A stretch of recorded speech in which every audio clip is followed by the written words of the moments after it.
Assalamualaikum warahmatullahi wabarakatuh. Perkenalkan, nama saya Muhammad Fauji. Saya dari KPI kelas 3D. Saya akan membuat video atau tugas dari Ibu Nur Asia. Di sini saya akan menjelaskan perbedaan atau perbandingan yang Ibu Asia berikan. 3 referensi yang Ibu Asia berikan itu perbandingan perubahan peta media Indonesia di Indonesia. Jadi ada 3 referensi yang Ibu Asia berikan. Saya akan jelaskan perbedaan ketiga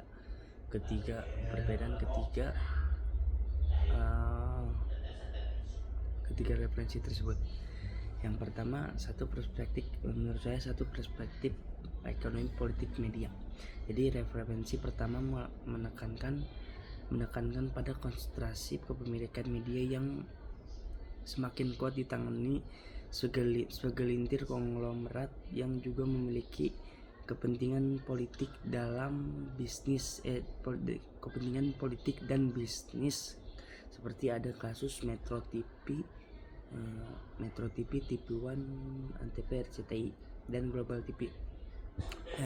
Menunjukkan bagaimana media yang menghindari pemberitaan yang dapat merugikan pemiliknya.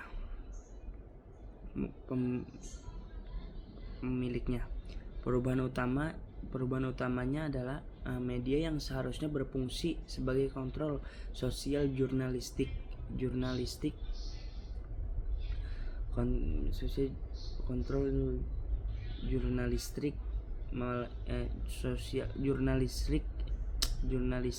sosial justru melemah karena lebih melayani kepentingan pemilik. Media menjadi instrumen akumulasi laba sekaligus alat politik. Yang kedua, kepemilikan afiliasi politik media. Jadi referensi kedua menyoroti hubungan erat antara pemilik media dengan partai politik dan pejabat. Pemerintahan pemilu 2014 dan 2019 menjadi contoh bagaimana media digunakan untuk pemerintahan, untuk propaganda politik, manipulasi opini dan mobilisasi dukungan. Jadi perubahan utamanya yang di awal reformasi masih relatif bebas, kini justru menjadi media partisian yang berpihak pada elit politik. Akibatnya keberagaman opini hilang dan kritis kepercayaan publik terhadap media semakin meningkat. Jadi yang ketiga perspektif homogenitas konten regulasi media. Referensi ketiga menunjukkan bahwa yang saya temukan bahwa meskipun terjadi ledakan jumlah media pasca reformasi, media cetak naik 3 kali lipat. TV swasta bertambah 2 kali lipat. Isinya justru semakin homogen. Undang-Undang Penyiaran Nomor 32 Tahun 2002 memang mencoba membatasi kepemikiran silang, tetapi regulasi lemah dan tidak dijalankan.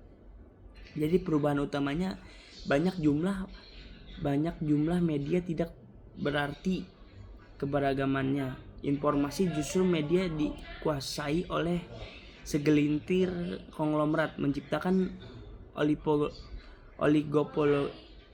oligopoli media yang kontennya seragam, berorientasi konsumsi dan melemahkan solidaritas sosial. Jadi saya akan membuat saya bisa table perbandingan. Jadi aspek ekonomi politik media yang referensi pertama adalah konsentrasi kepemilikan dan konglomerat media. Itu fokusnya. Fenomena utama, media melindungi kepentingan pemilik, memahami kontrol jurnalistik. Contoh kasus seperti tadi tuh yang saya jelaskan di awal, Metro TV yang mempunyai Metro TV, Surya Paloh, TV One, dan Antv, Bakri, RCTI, dan Global TV, MNC Group. Dampak media jadi alat akumulasi laba dan politik pemilik. Perubahan peta industrinya dari media independen, instrumen kepentingan pemilik. Jadi instrumen kepentingan pemilik. Lanjut ke referensi yang kedua, kepemilikan dan afiliasi politik. Afiliasi politik pemilik media dan elit politik. Fenomena utamanya, media digunakan untuk propaganda politik terutama saat pemilu. Itu contoh kasus pemilu 2014 dan 2019. Opini publik dimanipulasi. Dampaknya adalah demokrasi melemah, kepercayaan publik terhadap media menurun. Perubahan peta industrinya adalah dari media bebas menjadi media partisan dan pro partai elit politik. Jadi menurut saya kesimpulan yang referensi itu, kesimpulan saya dari ketiga referensi yang Ibu Nur Asia kasih, terlihat bahwa pada industri Indonesia bergerak dari ekspansi menuju konsentrasi. Pasca reformasi 1998 sampai awal 2000-an terjadi ledakan jumlah media karena liberasi dan globalisasi. Pada tahun 2010, konsentrasi kepemilikan semakin dominan. Media mulai dikendalikan oleh politisi dan pejabat oleh politisi dan konglomerat. Kini media menjadi oligopoli dengan isi homogen, partisan, dan sangat dipengaruhi kepentingan politik ekonomi pemilik. Artinya meskipun Indonesia tumbuh pesat secara kualitatif justru mengalami kemunduran dalam hal independensi, keberangan informasi, dan fungsi demokratis.